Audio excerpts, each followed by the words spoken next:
Hello, I'm Mrs. J, and welcome to my math class. Today we're going to talk about direct proportionality and power functions. And power functions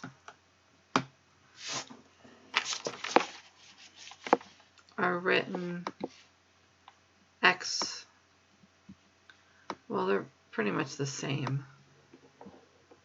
There we go. K and P are both constants. And direct proportionality is the same. With direct proportionality, you don't have anything added on, though. And K cannot equal 0, and P is positive number. Y is directly proportional to x to the P is how you would read it. And it's written like this, although you don't see this very often, at least for our courses. But K is called the constant of proportionality. So if we look at a few problems, identify the constant of proportionality and then evaluate at x equals 4 and y equals 1. Well, the constant of proportionality is the 5. And then to evaluate, you would just plug the values in.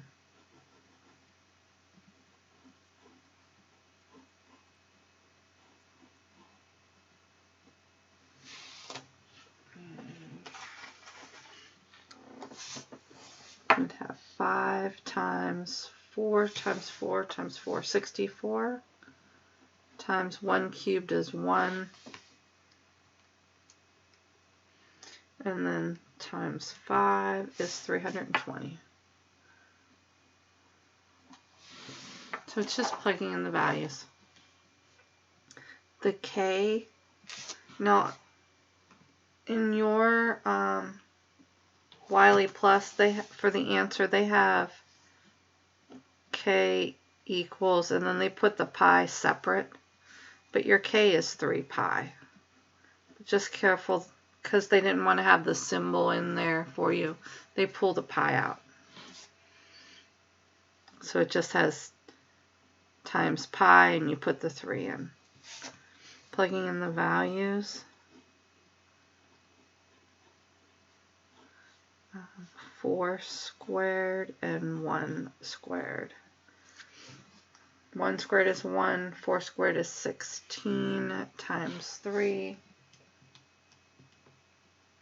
is 48 pi.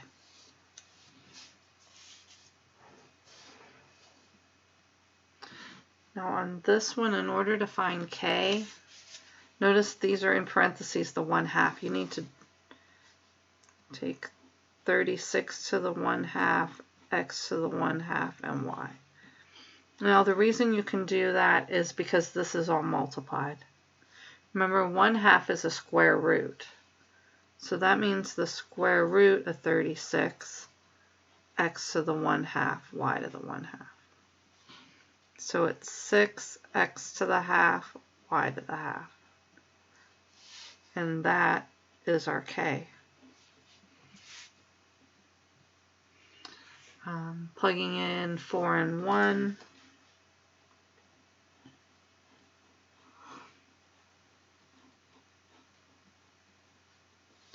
Four to the 1/2, or the square root of 4, is 2. And the square root of 1 is 1, which gives us 12 as our answer.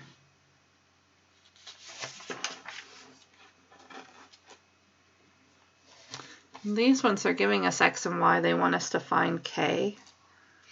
So if we plug in 18 equals K times 3 squared. 3 squared is 9. And then divide by the 9. So that K is 2, which means y equals 2x squared.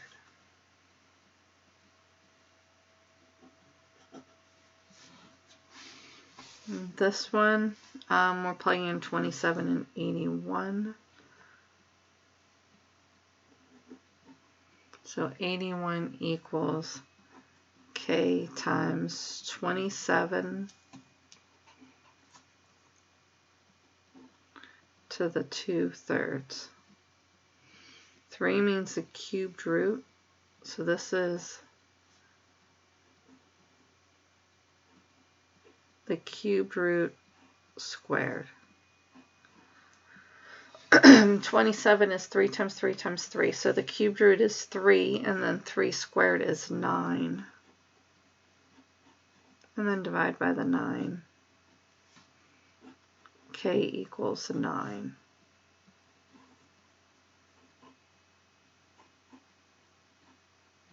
And if you need your equation, there's your equation. Now in this one, if we assume A is directly proportional to x cubed, when you're talking about the effect of doubling it then, if we double it, doubling's multiplying by 2. So if we put 2 in here, because we're going to double it, it would be 2 cubed. So if we double x, y goes up. Well, it affects it by 8. If we're tripling for this one, then tripling would be multiplying by 3, so it's going to go up by 3 to the p. So whatever this exponent is, double, triple, 4 times, then that will increase it. If you went by half, then you would take half to that power. When you're describing the difference between them, you can put them on top of each other or divide them to see the difference between them. And so if we have this function and we're finding f of 2x, that means we're plugging 2x in.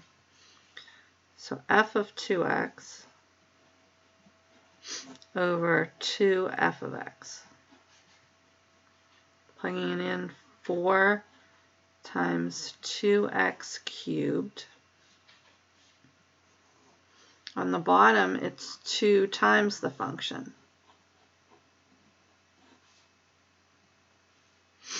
So we need to cube first. 2 times 2 times 2 is 8x cubed over 8x cubed. These cancel. It's a difference of 4.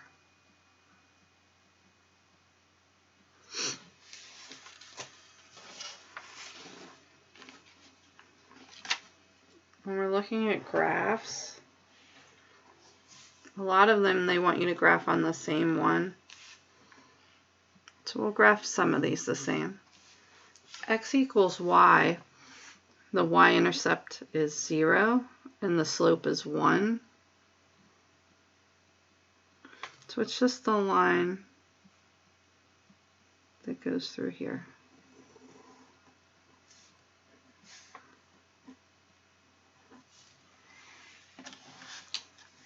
We know x squared is a parabola.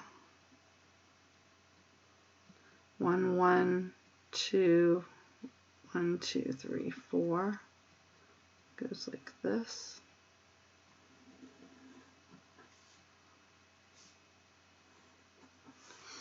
Where x to the 4th is going to be wider.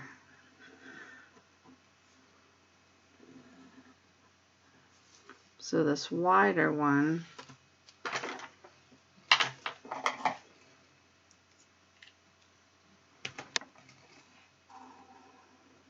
this one is x to the 4th.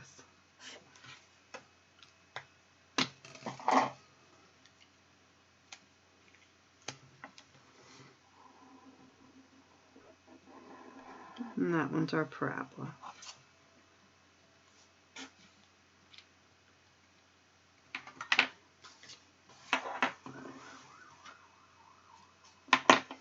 Now if we look at this one,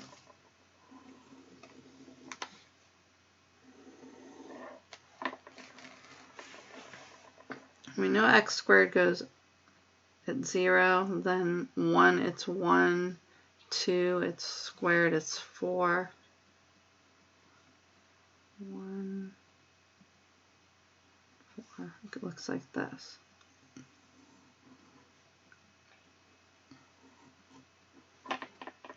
Now multiplying it by 2 is going to make it grow faster.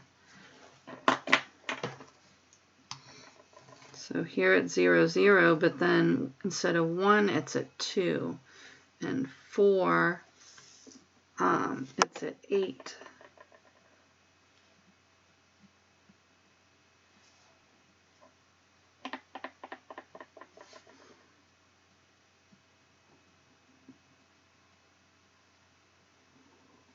So that would be this one. That 2 makes it grow faster. This one's a half. It's going to grow shorter or slower. The 1/2 slows it down. So instead of being at 1, it's going to be half of that. Instead of being at 4, it's going to be half of that.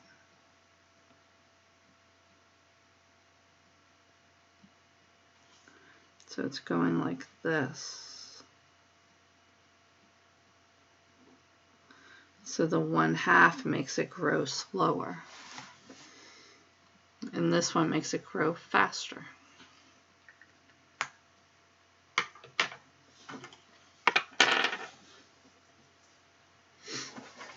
Okay, matching some of the graphs. 4 to the x. This is an exponential graph growing quickly. So it would be this one.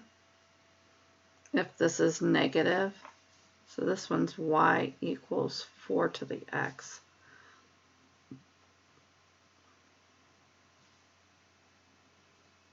If it's a negative x, then it's going to decrease, but it's still crossing here.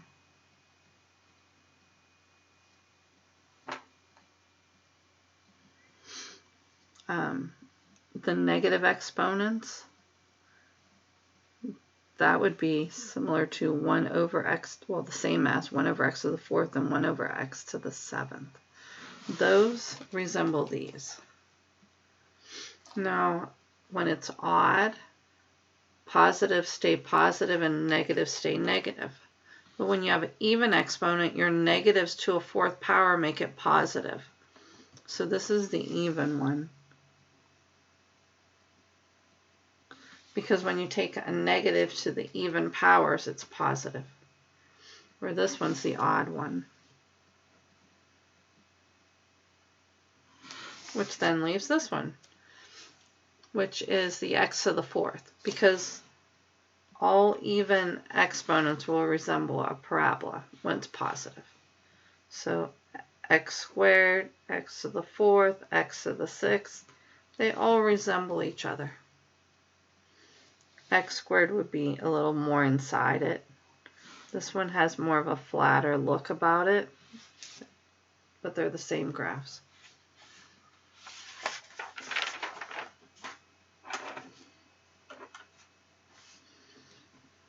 And these ones, I think we're just plugging in. So if we find f of 2x,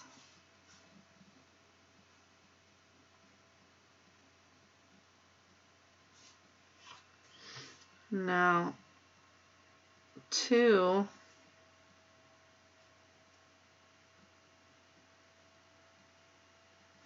this should work downward, but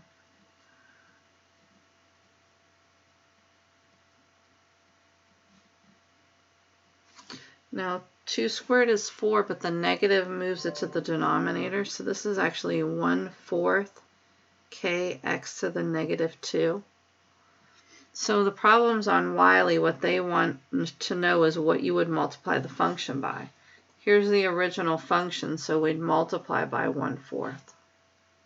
So you want to reduce till you have the original. So if we take f of 5x,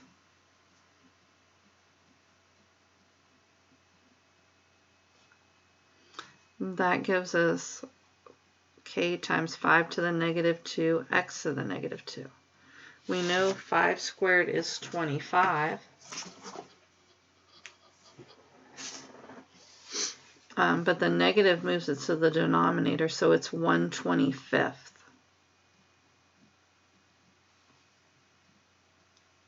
So we take the original and multiply by 1/25.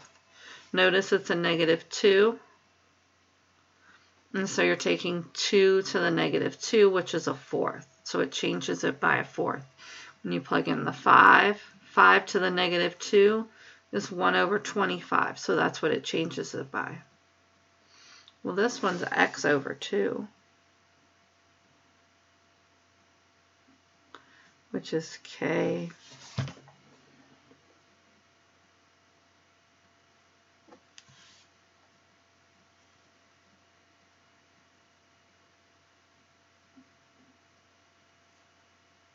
x over 2 to the negative 2.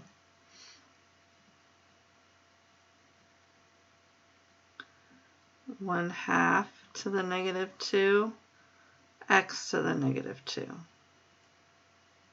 Because this would be a 1/2. Now the negative flips it, so it's a 2, and squared it's a 4. So it's 4k x to the negative 2. So plugging in a half, you'd get 4. So it changes the y value by 4.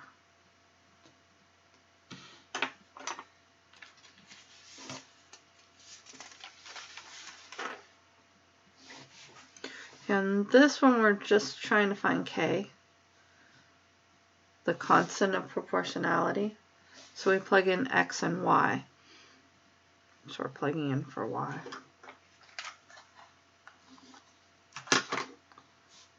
Three equals k over the square root of 4. Square root of 4 is 2, and then multiply by the 2 to get k by itself. So k is 6.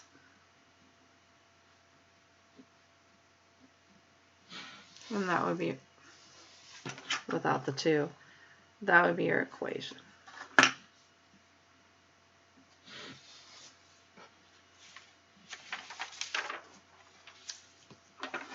The last part is inversely proportional, which we did a little bit over here with the negative exponents. But a formal introduction of it, if it's inversely proportional, if it's written this way, p is a negative. If you move it to the denominator, it's positive. So if this was inversely proportional to the square of x, you can write it this way, x to the negative 2 inversely, or you can write it this way, because when you move it to the denominator, the exponent becomes positive. If x is doubled in this problem, then you would take, double means multiply by 2, and you'd use your exponent negative 2, which would be 1 over 2 squared, or 1/4. So it's going to change it by a fourth. If x is reduced by 1/5, then you would put 1/5 to the negative 2. The negative flips it, so it's 5 squared, or it's 25 times it. That's everything for those 4 sections.